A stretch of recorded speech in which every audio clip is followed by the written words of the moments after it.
I'm seeing too many people in relationship when they're close, maybe on a dinner date or maybe just hanging around, use a lot of their cell phones. Is it cool? No, it's not.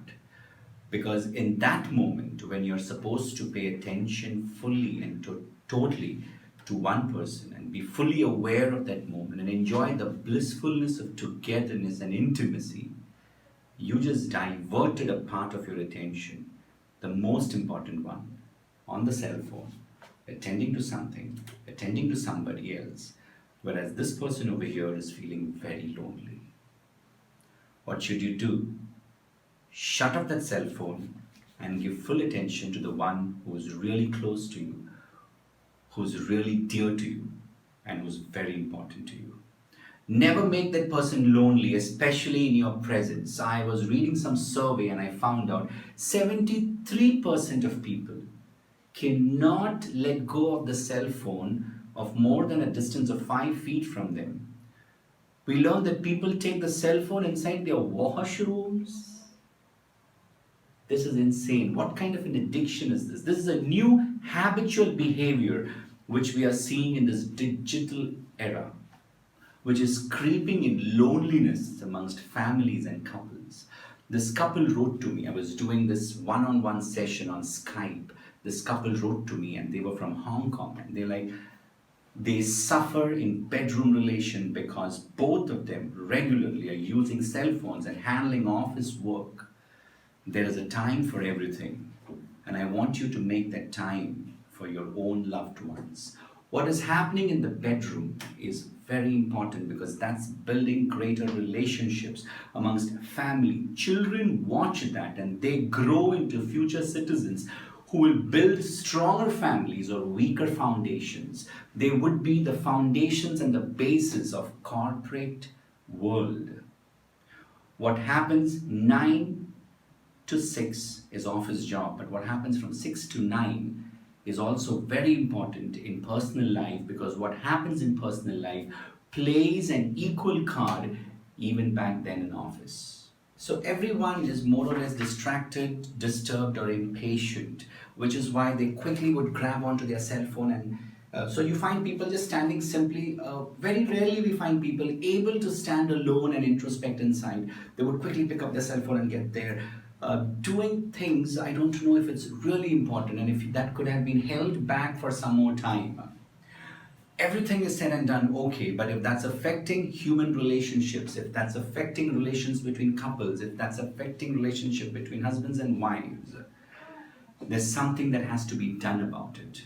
Shouldn't you do something about it to build a strong relationship when you're back home, so that when you get back to office, you get back very powerful with no baggage and no unfinished business? So I'm talking to youth, I'm talking to children, I'm talking to the adults in therapy room, and I find most of them are either disturbed, distracted, or impatient in some way.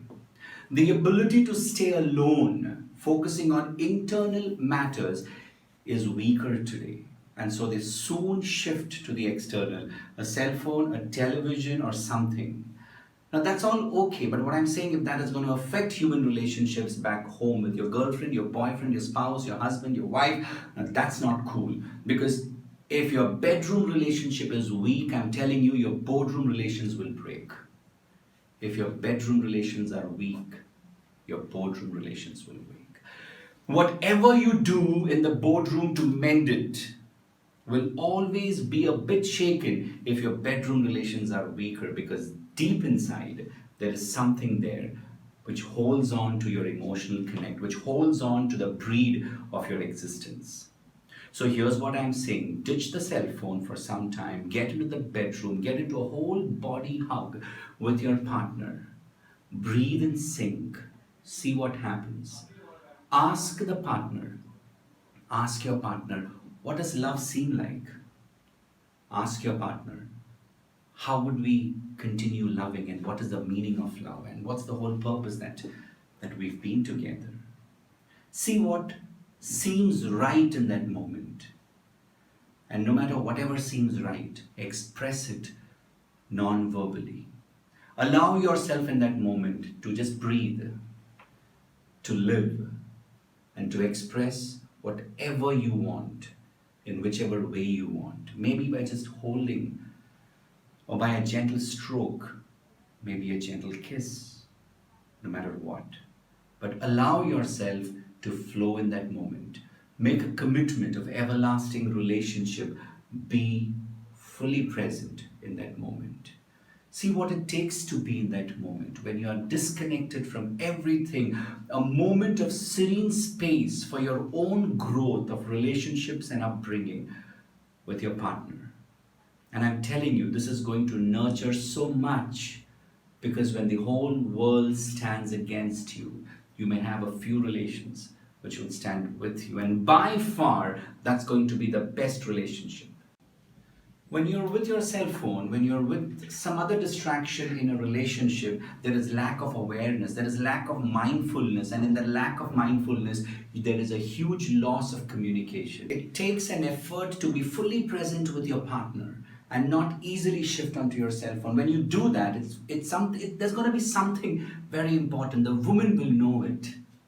The woman will know it because she always knows it. I asked a woman once, how do you really know? She said, of course I will know because I have woman sense, she told me.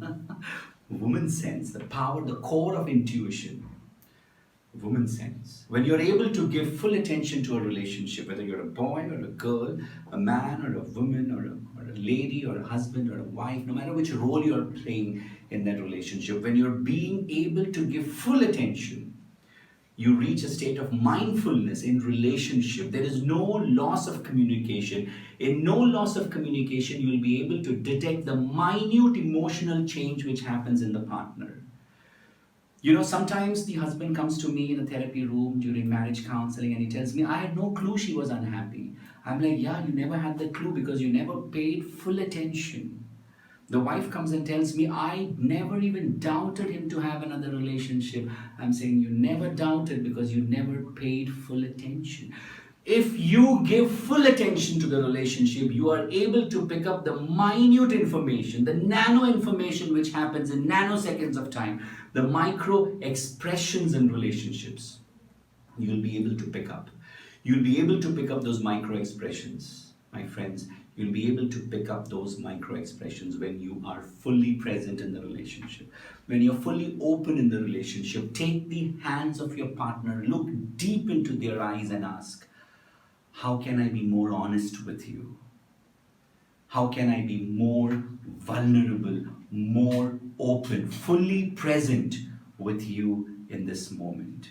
And see whatever happens appropriate at that time. Do it, because that's important for the relationship. And when you really pass that stage of having a great relationship, take moments out with gratitude and deep thankfulness. And be thankful to everything and everybody that's helped you build that relationship.